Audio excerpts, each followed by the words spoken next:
Welcome back. If Psalm 1 was a quiet walk through a peaceful garden, Psalm 2 is a front-row seat to a global battlefield.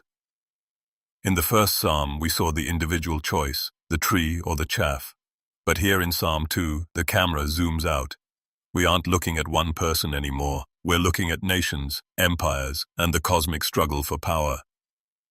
Psalm 2 is what scholars call a royal psalm. It was likely used during the coronation of Israel's kings, but as we're about to see, its reach goes far beyond ancient Jerusalem. It's a drama in 4 acts, and it starts with a question that feels incredibly relevant today. The psalm opens with chaos. Why do the nations conspire and the peoples plot in vain?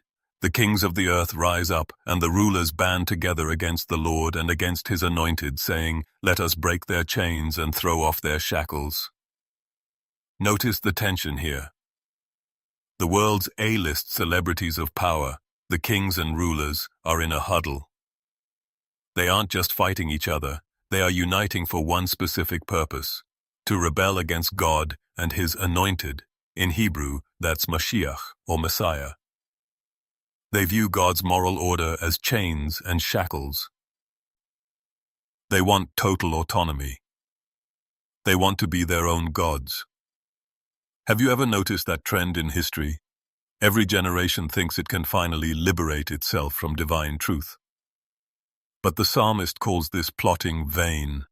It's like a toddler trying to rebel against gravity. You can try, but you're going to lose. How does the creator of the universe respond to this global coup attempt? Does he panic? Does he scramble his defenses? Verse 4 tells us, "The one enthroned in heaven laughs, the Lord scoffs at them." This is one of the most provocative images in the Bible. God isn't laughing because he's cruel. He's laughing because the rebellion is absurd. Imagine an ant threatening an elephant. That's the scale here. But the laughter turns to a serious rebuke in verse 5. He rebukes them in his anger and terrifies them in his wrath. And here is God's definitive answer to the world's chaos. "I have installed my king on Zion, my holy mountain." While the world is trying to vote God out, God has already inaugurated his king. The point is clear. God's plan isn't up for debate or a democratic vote. It's a settled reality. Now, the king speaks. This is the heart of the psalm. "I will proclaim the Lord's decree. He said to me, 'You are my son. Today I have become your father. Ask me, and I will make the nations your inheritance, the ends of the earth your possession. You will break them with a rod of iron. You will dash them to pieces like pottery." This is a legal adoption ceremony. In the ancient world, when a king took the throne, it was said he became a son to the national god. But for Christians and Messianic scholars, this points directly to Jesus. Look at the authority given here. The inheritance isn't just a small plot of land in the Middle East, it's the ends of the earth. And the power is absolute. The rod of iron crashing into pottery shows just how fragile human empires really are. One day they are here, boasting of their power, and the next they are shards of clay. The psalm doesn't leave us with just a threat. It ends with an exit ramp, a chance for mercy. "Therefore, you kings, be wise, be warned, you rulers of the earth. Serve the Lord with fear, and celebrate his rule with trembling. Kiss his son, or he will be angry, and your way will lead to your destruction, for his wrath can flare up in a moment."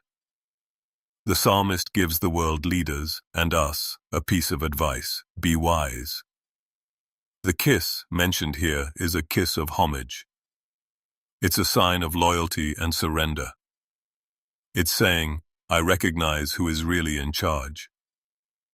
It's a call to replace plotting with praising. And then, look at the final sentence.